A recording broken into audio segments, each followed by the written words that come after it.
Welcome back to another episode of Learning Vue.js the hard way. And the reason I call it the hard way is because we are learning Vue.js by just reading through the documentation, by reading through the official guide. And if you've been watching this series, you know what's going on, so let's just dive straight into it. What we're going to talk about today is computed properties and watchers. And as you can see, it's pretty late here now, so I actually have to be really short in this one, but I'm going to try to stick to the point. So let's just, for context, see where we're at, right? So in the documentation, we are in the section computed properties and watchers. Last time we talked about template syntax. And the two subsections of this section is computed properties and watchers, essentially. So I'm going to try to cover computed properties in this one, and then we'll do watchers in the next one. And computed properties, I mean, are fairly straightforward, right? It's like, what are they? I mean, they are properties, but they are properties that are computed. So what does that mean, right? That means that if you have, so when they say properties, right, they mean something like properties of your data object, right? Remember how we're like, when we're instantiating Vue, like when we're constructing a Vue instance, like when we're saying new Vue, whether that's because we're creating a component or whether that's because we are just creating sort of the main component, the main Vue instance, then we are passing something which is called, I believe it's called data, right? Let's just jump into the code that we've been working with all the time. Again, like these are the two files that we have, index.html and main.js. So let's just jump straight into the main.js file, right? So here when we are instantiating Vue, when we are saying new Vue, we are passing this object, which is the options object that we are passing to Vue.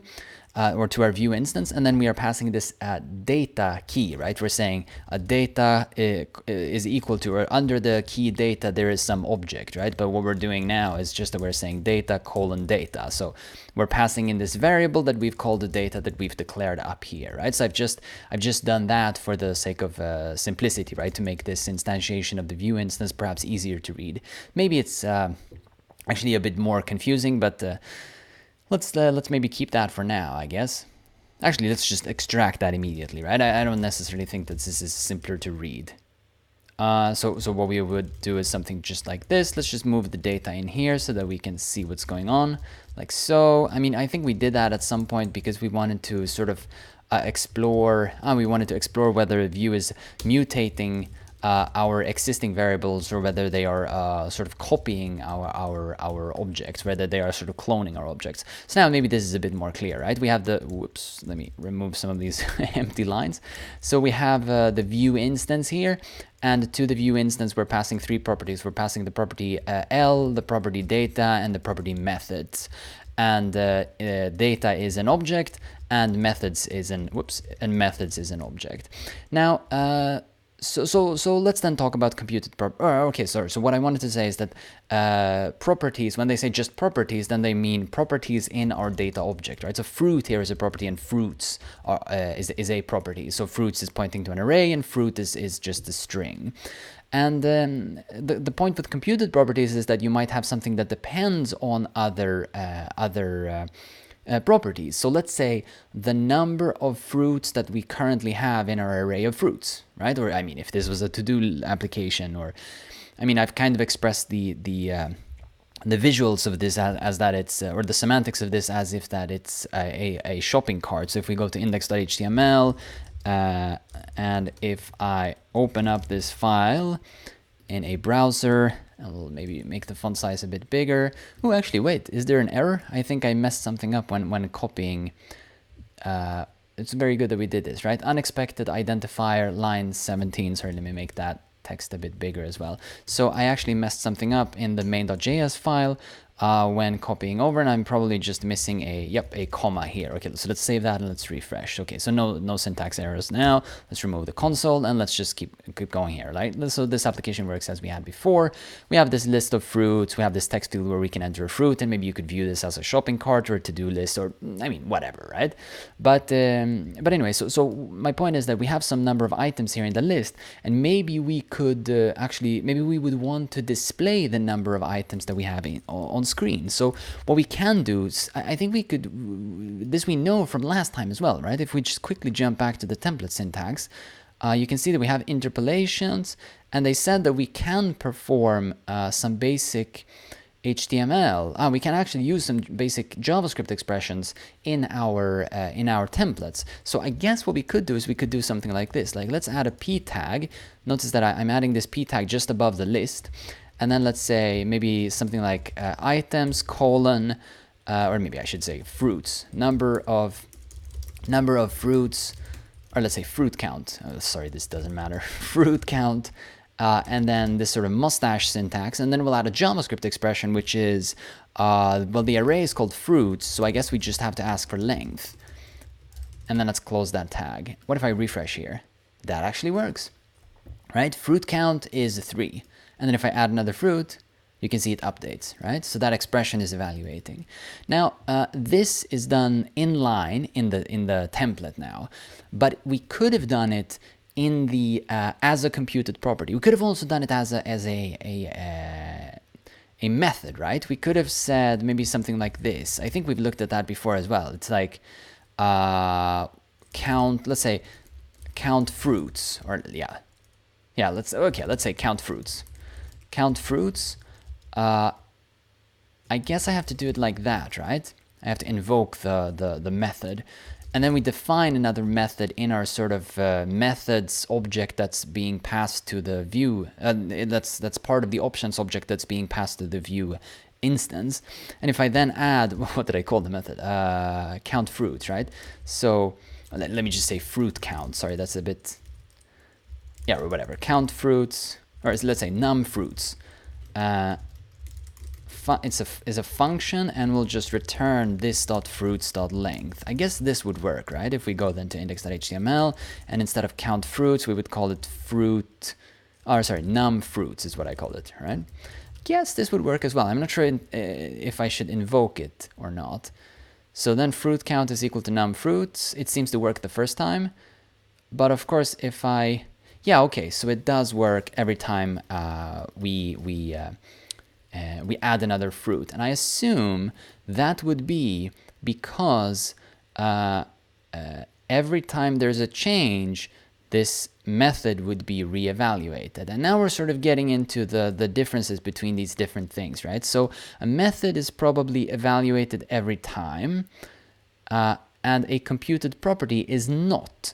So let's just look at the computed property. So now we're back into the documentation, right? So what they're saying here is that, and actually this is part of the, I don't know if you can remember, but in the last video, I think it was in the last video, I got pretty confused because I was thinking of a statement that I've seen in the documentation, but I couldn't find that statement. But here's that statement, right? Where they're saying that, well, putting logic, putting a JavaScript expression inside your template, like we're doing here when we're saying fruits.length, is very convenient and all that, right? It's like, well, it's nice, but it's only meant for simple operations. So if you have something like, well, what they have here, where they have a message string, and then they say split that on empty string, reverse that array of characters, and then join it back on empty string. So what they're essentially expressing is that they're expressing the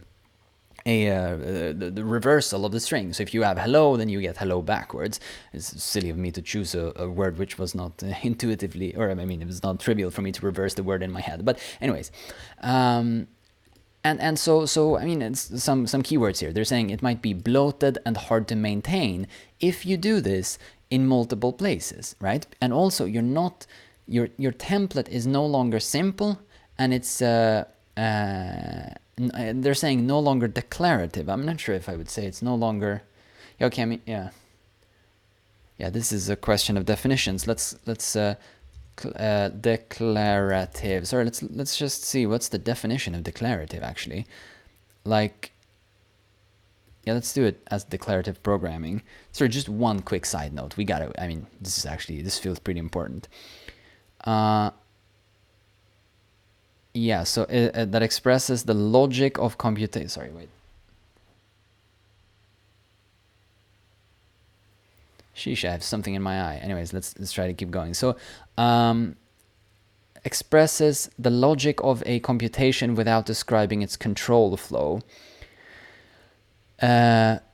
Specifying what the program must accomplish in terms of the problem domain rather than how to accomplish. Yeah, okay, so I agree. Okay, so that's definitely it, right? So this example that they have here does not express the only the intent, it also expresses how to reach that intent, right? It's like you want a reversed string, but it's not just expressing a reversed string. It's also expressing this idea of first turning it into an array, and then reversing the array of characters, and then joining it back up as a string.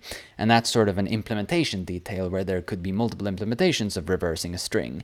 So I guess that's the point of them saying it's no longer declarative, right? Because if this was declarative, they would probably you would probably just say something like reversed message, or when we'll get into filters in the future, it would be something like the message variable piped through the filter reverse, right? And I would say maybe that's sort of declarative as well, right? Because you're directly specifying the intent. You're not saying how this reversal should happen. You're just saying that it needs to be reversed.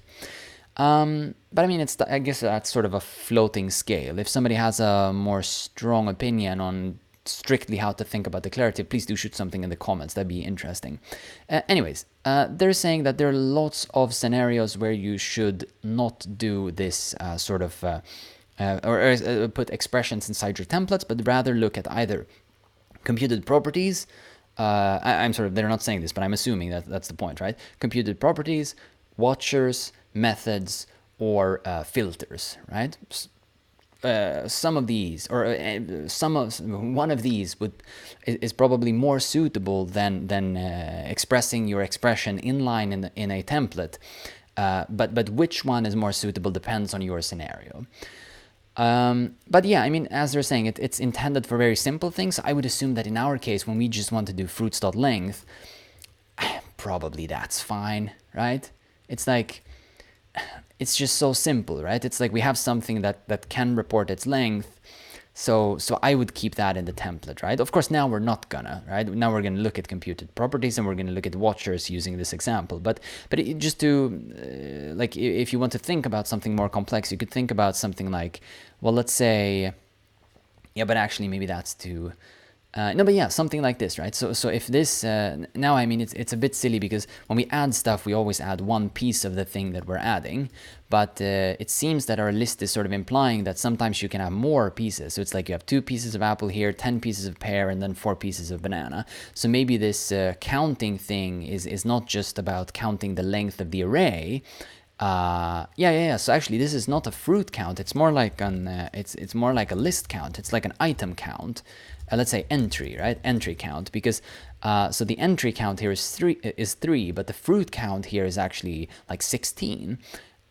So maybe that's what should be reported, and then that calculation is maybe a bit trickier because then we have to sort of fold or reduce over the array of fruits while mapping the pieces, for example, right? That would be a functional way of approaching that, right? And I would, so actually, let's just, I mean, just to show that would be a bit more complex. So then we would say something like fruits.reduce, where, yikes, what is that? Is that like accumulator first? So accumulate, sorry, now I'm just doing it quickly, just to emphasize that you might have a calculation that is a bit trickier, but wait, maybe I don't actually have that syntax. But you might have a calculation that's a bit more trickier, but you might definitely have that calculation, right? You might want to do that calculation. It's not relevant what the particular calculation in this case happens to be. Let's say you have an accumulator and you have some x, and then we return the accumulator plus the x, like that, and then yeah, but it's not the x, it's actually the so this is when we should have used map instead, but yeah, so actually let's do that. So it's like fruits map, let's just go to main, it's called amount. So don't I have this syntax? Probably not. Let's see if my browser supports that. So given some x, it seems like at least my syntax highlighter does not support this syntax. What am I doing? X dot amount, right? Let's just do that and see if I have that syntax or not. Yeah, okay, so I have that syntax, and then we would reduce, and then we would just do a simple summing, so ac and x, and then ac plus x. Again, like the specific calculation here doesn't matter, right? So now the entry count is 16, and if I keep adding, I'm actually looking at the numbers inside of each of these different entries rather than the just the length of the array. So if I would have this calculation, this doesn't really make any sense to do on the fly. It doesn't make any sense to do in the template. This you would definitely want to sort of abstract away and then put elsewhere, right? It's like so that you could say something like fruit count here, or maybe like again like I don't know if this is the specific syntax that's being used for filters, but I think it was something like this. You would say fruits piped through like item count or something like that. Maybe that doesn't really make any sense, but yeah, I mean maybe. Or again like count fruits or whatever, right? But for now, let's just stick to something simple. Like let's say our example is that the calculation that we want to perform is that we want to simply just count the number of entries in the list. But again, you might have a more complex calculation, and what that specific calculation is not relevant for now. But if you have a more complex calculation, you should probably not put that in the template. Okay, I should keep moving forward. Okay, so we have this fruits.length. So let's assume that we don't want to have this in the template. What can we do? Well, what we can do is that we can use a computed property. And if you see here in their example, essentially what we just do is that we introduce another property in our options object that's being passed into the Vue instance, right? This thing, right? Here's our options object. Actually, sorry, I'm trying to figure out how can I, so a highlight like that, right? This is our options object. And to that, we are, again, as we were saying before, we're passing methods, we are passing data, and we are passing EL. But now we also want to pass computed, right? And that's also an object. And I'll remove this numFruits function. Actually, what we can do is we can just move that, right? So we defined this numFruits function in the methods before when we were experimenting now. Let me just delete that and put that under computed instead. And let's rename that to, let's say entry count, or num entries. Yeah, whatever.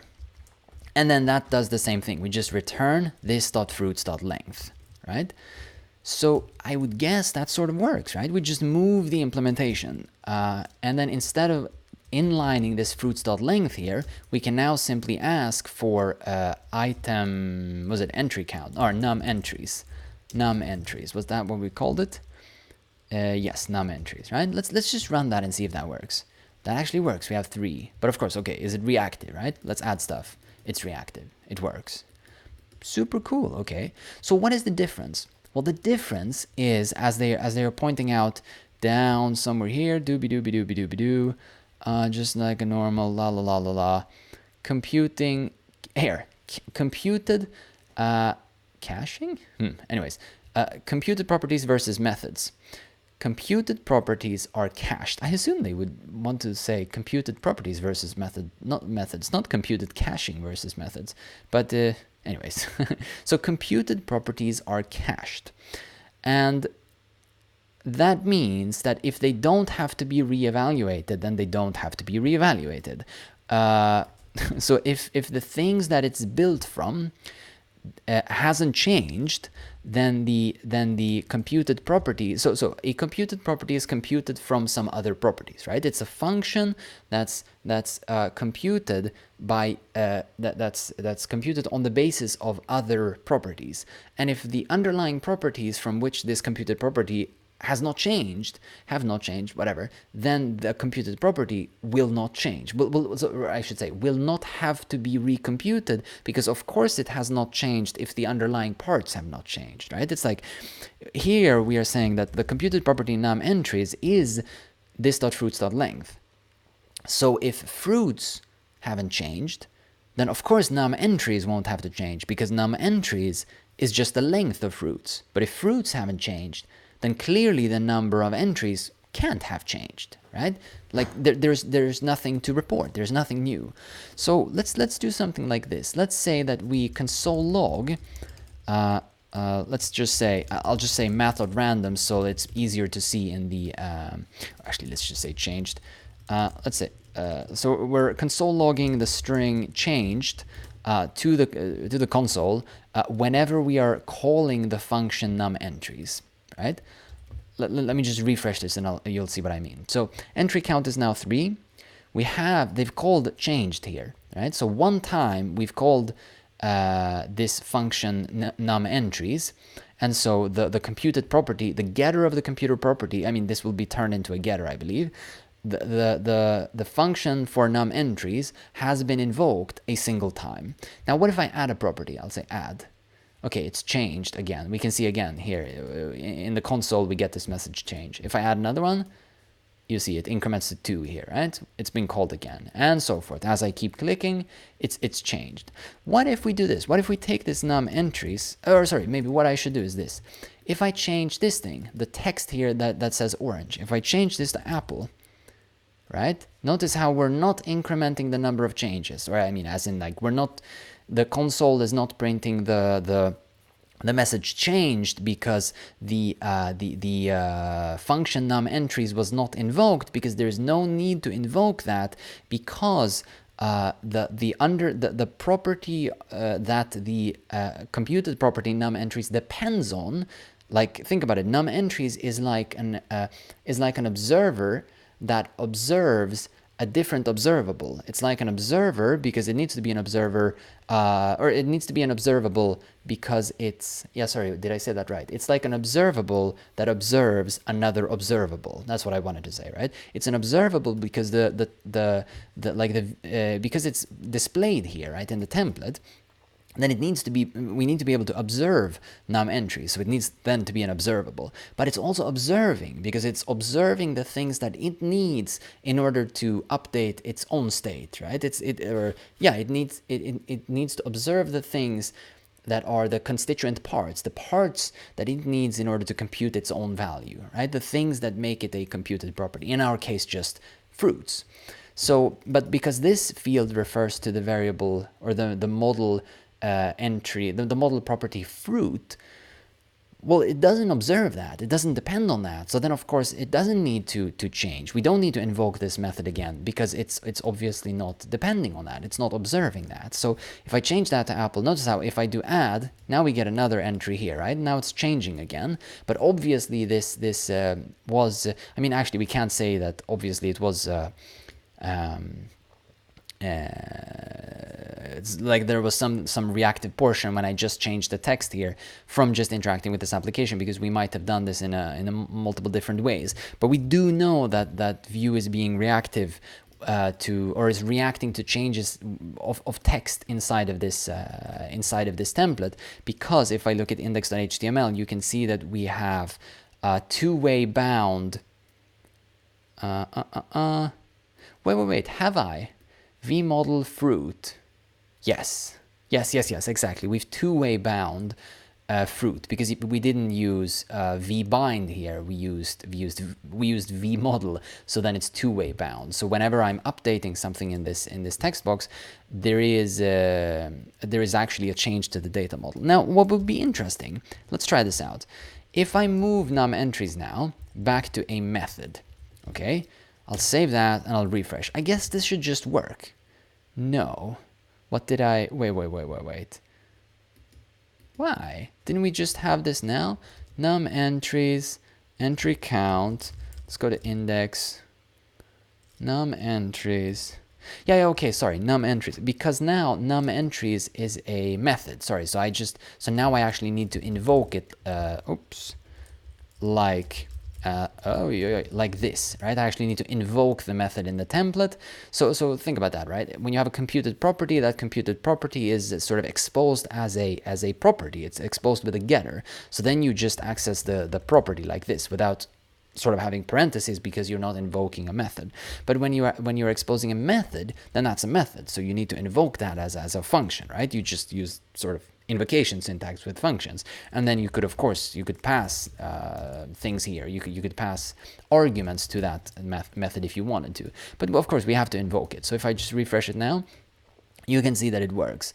And then if I add another item, you can see that it sort of visually it's reacting, like the rendered template or the rendered version of the template is updated, and you can see we have this changed text printed to the console. And if I keep adding, you can see it's incrementing, right? We have more changes. Now the interesting portion is, what if I change this input field? What if I say pair here?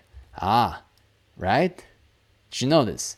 Notice the number here. Check the number down here. I changed, right? So if as I change the contents of this text field, apple, you can see it's updating down here. And that's the drawback of a method, right? A method is invoked every time that the view is re-rendered. Because you don't, I mean, how would they know? You just have a method. It might be like you might be doing any crazy thing that sort of essentially, how would they know? You've just specified that this is a method and I want to invoke this method. So like, well, has the underlying data changed or not? We don't know, right? It's just a method. And could be anything. Like this thing could be interacting with like data on some server or whatever. So yeah, I mean, in this case, we really don't want to use a method because the dependencies for our computed property or for the method that we have are clear. And if we know the dependencies, and if then we can specify the dependencies and turn that into a computed property. So sorry, actually, I shouldn't change it here. We should just simply not invoke it. We should just call it as a property, and then move num entries from methods to computed because it's now a computed property, right? And then you can see if I changed orange here to pair, we don't have any of these changed messages. But if I start to add stuff, so we're touching the data, we're touching the data that actually that the computed property actually depends on, then we have this changed method, and then the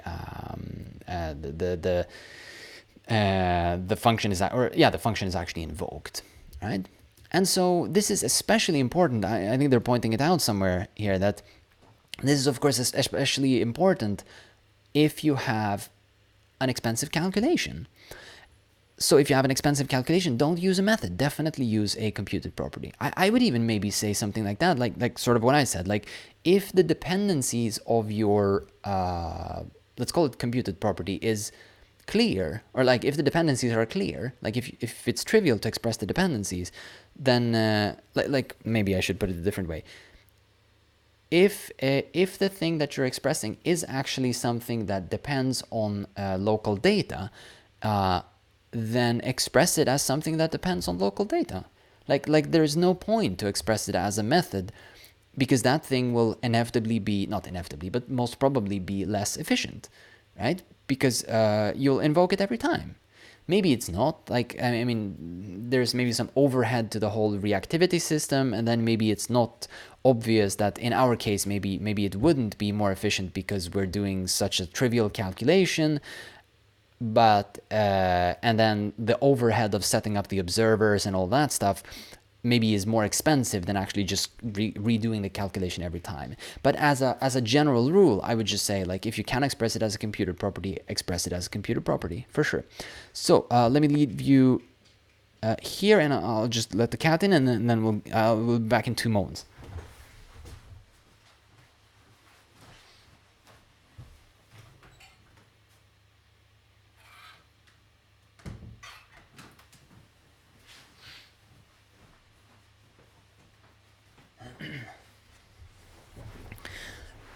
Okay, so I think we should probably wrap it up.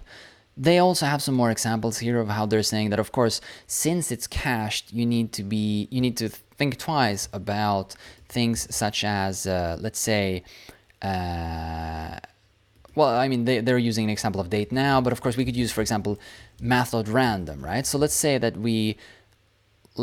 for some extremely odd reason, we were sort of printing this. Let's do it. Wait, let me just type this out. So like plus math.random, and then plus, and then a parenthesis like that.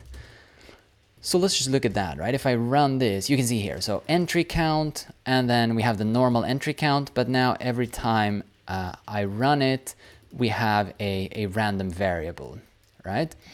And that random variable is actually only ever updated when the function is invoked, of course, right? Because the value is cached. But if I would put that in as a method, oops, and then back to index, and then change this so that we are invoking it rather than just accessing the property. Of course, we can still have a random number, but then this random number is of course changed every time the page is updated, or like every time a re-render is caused, let's say. But yeah, I mean that makes sense, right? It's like you just have to think about when will this thing when will this thing be invoked? Is it like, am I trying to express something which purely depends on other properties, or am I trying to express something that depends on sort of, let's say, global state, such as randomness, or such as a date, like a time, or like maybe even some external data, right? Like that's not a computed property in some sense, I would assume, unless it's like that external data is internalized in another property that you have locally, and then you can depend on that property, because then it's a computed property, of course. But okay, let's change back to this. Sorry, so the cat is hanging around here as well. So okay, let's go to index. Whoops. Oh, we were at index. Okay, let's go to main.js, and let's move num entries back to computed again, and let's save that. So let's just check that I haven't messed anything up and so that this works. Let's actually remove the randomness here as well, so that we're only printing the length. And yeah, let's keep that like this, right? So entry count 3. Add seems to work. Okay, is that the end here? Right, and then we just have computed versus watched property. But I think we're gonna do that in the next one, right? Even though it's a part of this. Actually, sorry. What we should do is we should do this. We'll talk about this computed versus watched in the next one, because then we'll talk about watch properties. But what we should talk about is this computed setter. So actually, our example is actually a pretty bad example if we want to explore that. I guess let's do something like this. Let's say for a computed property we have something called full name. Let's say that's a function that simply returns let's say this dot first name plus this dot last name. So let's just say f name and l name. Okay, and then let's assume in our data that we have some f name, which is, let's say, John, and then some l name, which is Doe. Okay, and then let's print that to screen also. So let's say that let's say we have an h1 in the top of the pair. Let's just say a p tag so that it's not too big, and then let's just print f name just for starters. Okay, let's save that. Let's refresh. You can see, okay, we're printing the f name, and then maybe let's also print the l name here. Okay, after a space. And then we're printing John Doe here. Now, let me just, I mean, this was silly. Instead of having lower cases, let me just put capital letters first. Okay, so that works fine and all that. Okay, so now let's say we wanted to have a computed property that sort of computes both of these together, right? Which we've expressed here. We want to express the full name as a single property, so we can express that as a computed property. And so now instead of saying f name, printing both f name and l name, I can now print full name. Should be able to. Let's try that. Yeah, and that works. And then we have John Doe, but of course I forgot the space, so let's actually add the space here as well. Like that, right? And then let's go back to index.html. Maybe let's add an hello here. So it's like hello, maybe comma. Yeah, hello, and then the full name. Hello, John Doe. Let's remove the comma. Okay, and now, okay, that's a better example, because now if we want to have a computed setter, right? So we have this computed property that is full name, and this computed property we're now only representing the getter. But what we could do is we could give it both a getter and a setter. Now, why would we do this? Well, we might want to do this because of this. Let's say we have I mean, our page is getting sort of bloated now. Let's add a divider here, and then let's add an input field where we say, let's say vbind. Do I do this? I think I do it like this, right? Vbind value to full name, right? So we're not using model, we're just saying vbind Yeah, then we're printing John Doe here now. But of course, if I change this here, nothing is actually changing. Notice how the text is not changing up here, because this is only, we're only binding the I mean, actually, like, now I'm changing the value, but it's not like we're not listening to changes in this text field. But if I but we could do that, right? We could do that if we create a setter for the computed property. Let me just let the cat in, but think about maybe like, try to think about the complications of doing that.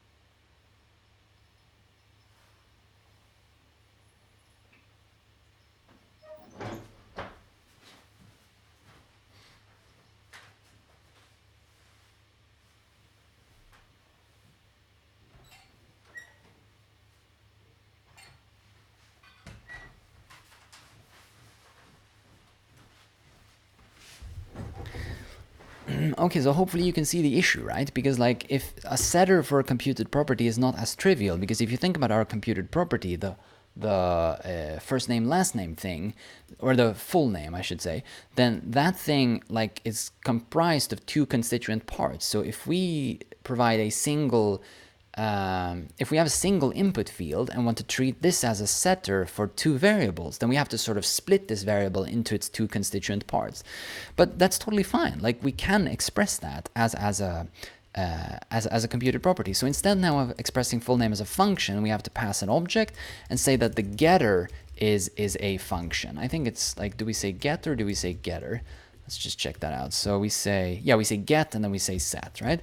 So the getter is the same thing. Let's just refresh. Does this still work? Yeah, this still works, right? But of course, still, like, setting this doesn't actually change anything. But we could now also express a setter, right? Set is a function, whoops, is a function, and that needs to take some variable, right? So let's say v for value.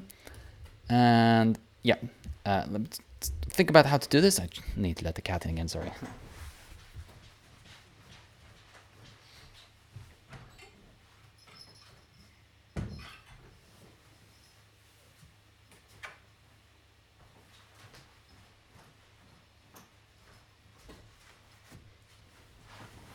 What?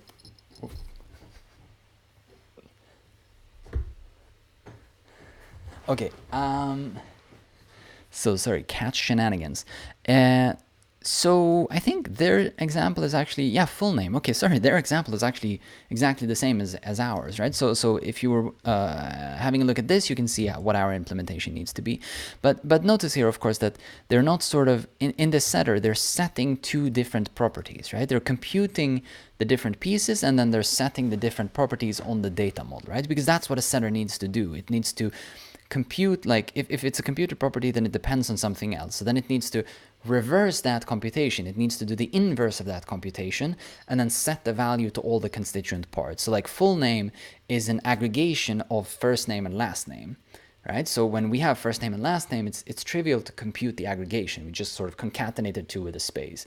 But if we then have a full name and want to compute the constituent parts, we want to go downwards. We want to say, well, what's the first name and what's the last name from that? Then we have to split the full name and then set the first name to the first name piece and the last name to the last name piece. Now, this is, of course, depending on the complexity of your scenario and depending on how much, how many sort of, let's say, edge cases you want to deal with. This might be tremendously complicated. So I'm not saying that this is something that you would do for every computed property. This is something that you would do, in my mind, if you have a valid reason for needing a setter, right? Like, if your interface, for example, like if your UI requires that you have a setter for the computed property, then try it out, right? But like, don't just go and create setters for your computed properties for the fun of it. Like, I would say that there's no point in doing that, and the benefit is not obvious. Oof, cat hair. Okay, so what do we do? Well, I mean, exactly what they were doing, right? But let me just do that on sort of 2 lines instead of 3. We're not going to think about the performance, right? But what we do is just we take the value and we split it by by empty space, I guess, right? Because that's the way we're expecting them to input the data. And then we'll take the first piece of that and we'll assign it to fname, and then we'll take the second piece of that and we'll assign that to last name. So this should actually work, right? This should mean that if I save this, I'll go back to the page. If I refresh now and change the contents of this text box, the text here should also actually change, right?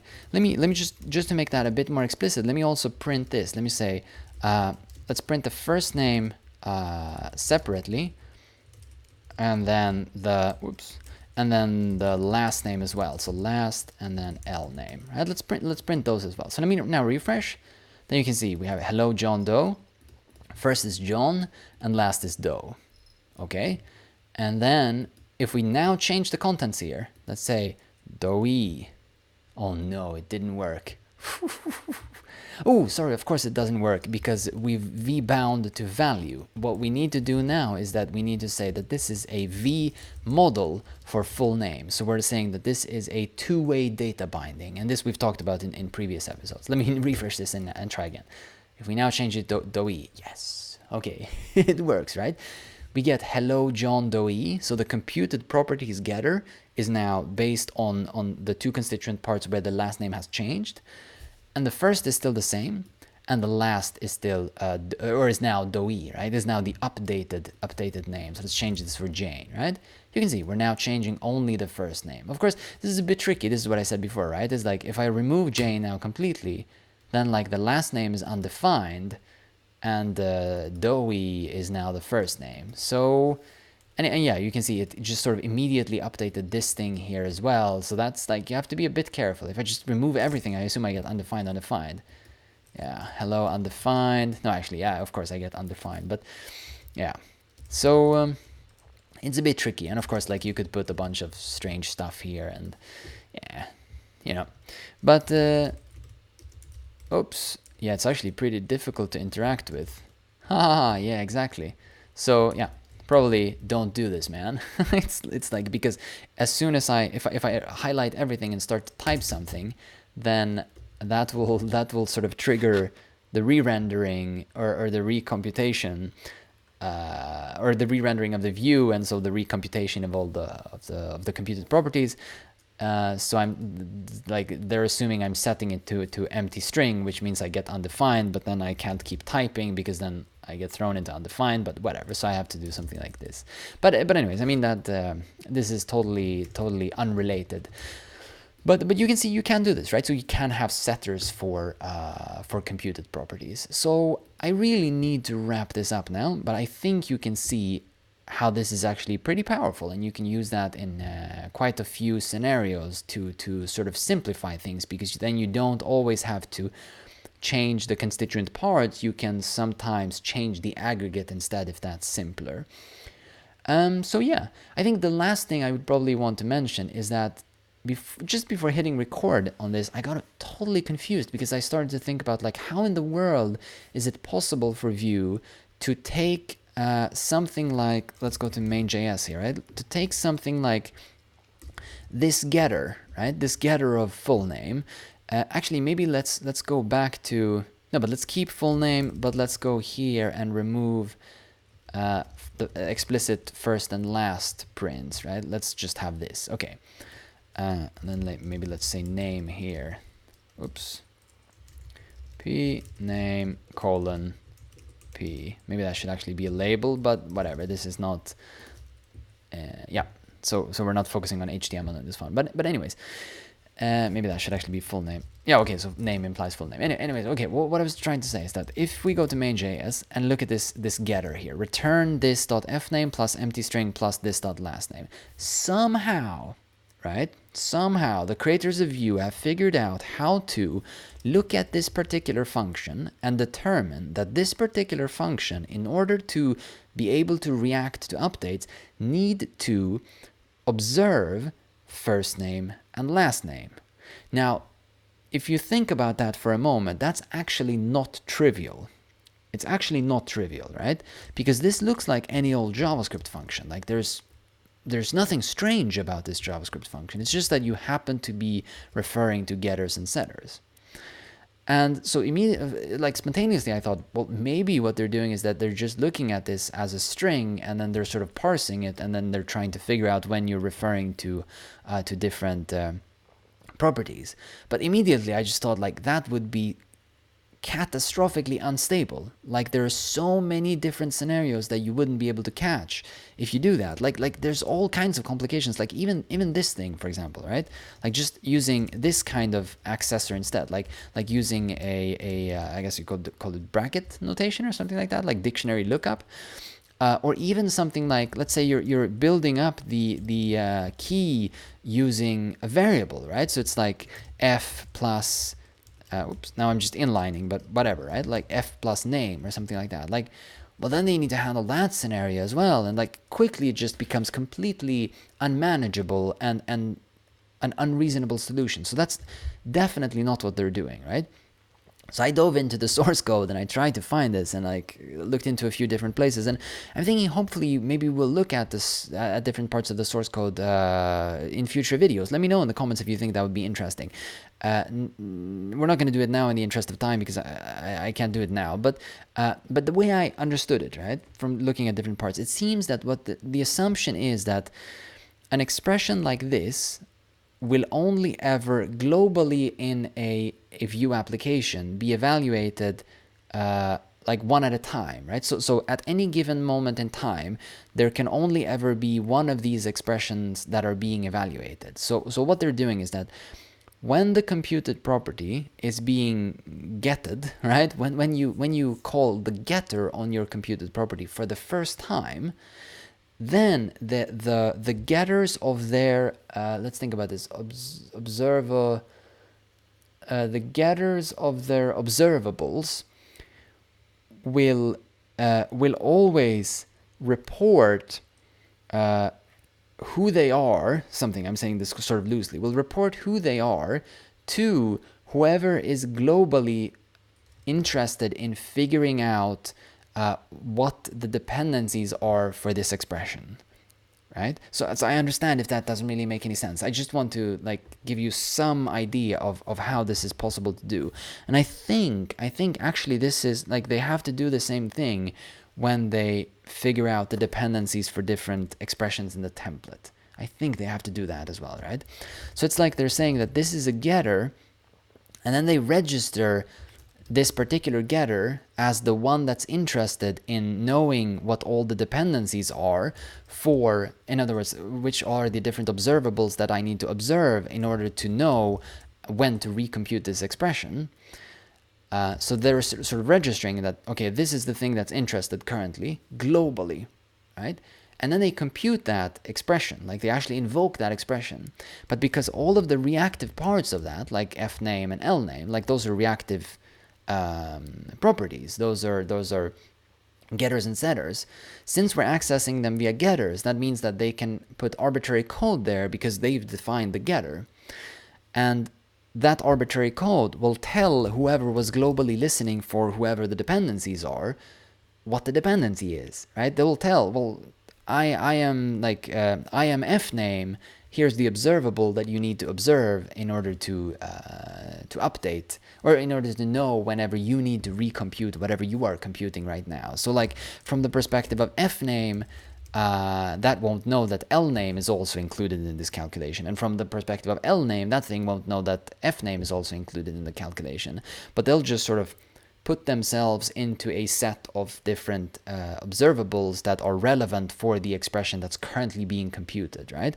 So it's like they will do something like, before this thing is run, before this getter is executed, they will know that they need to collect all of the different observables that are involved in this getter. So then they'll sort of register this getter, or they won't register this getter, I guess. They will register some kind of object that identifies this particular getter, such as probably this computed property, I guess, right? They'll register full name. And then whenever a computed property is invoked, like whenever that is involved in this calculation, whenever a computed, I said computed property, but I meant whenever a getter, right, a reactive getter is invoked, then that getter will register that property to this particular computed property. And then when they're done with this thing, like when the whole getter has been, when the whole getter has been executed, okay, done, then they'll unregister the computed property from this sort of global listening place where you ask to be registered whenever you have a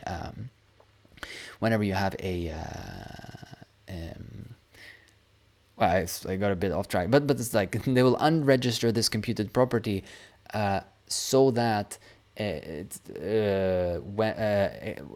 getters that are invoked will not pass their observables to this particular computed property onwards, right? Because it's only a very short moment in time. It's only during the execution of this particular expression that we're interested in capturing all of the observables that are involved. Now, okay, from spending like 20 minutes or something like that, just sort of diving around and looking at different pieces of the source code, that's sort of what I could gather.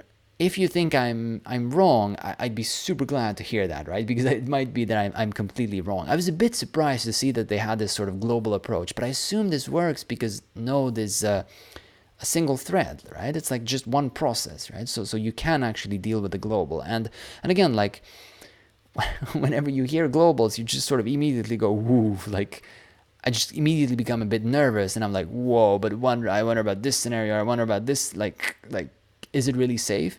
I mean, obviously it seems to be safe because it's working, right? But maybe I'm also misunderstanding. Maybe it's not actually a true global. I just wondered if, yeah, okay, another time. Maybe I'll, if I remember, I'll try to put a link to the yeah, never mind. Okay, sorry, I shouldn't link into the source code. I was thinking maybe we should have a look at the source code right now, but I'm trying to convince myself that I should go to sleep and not not do this.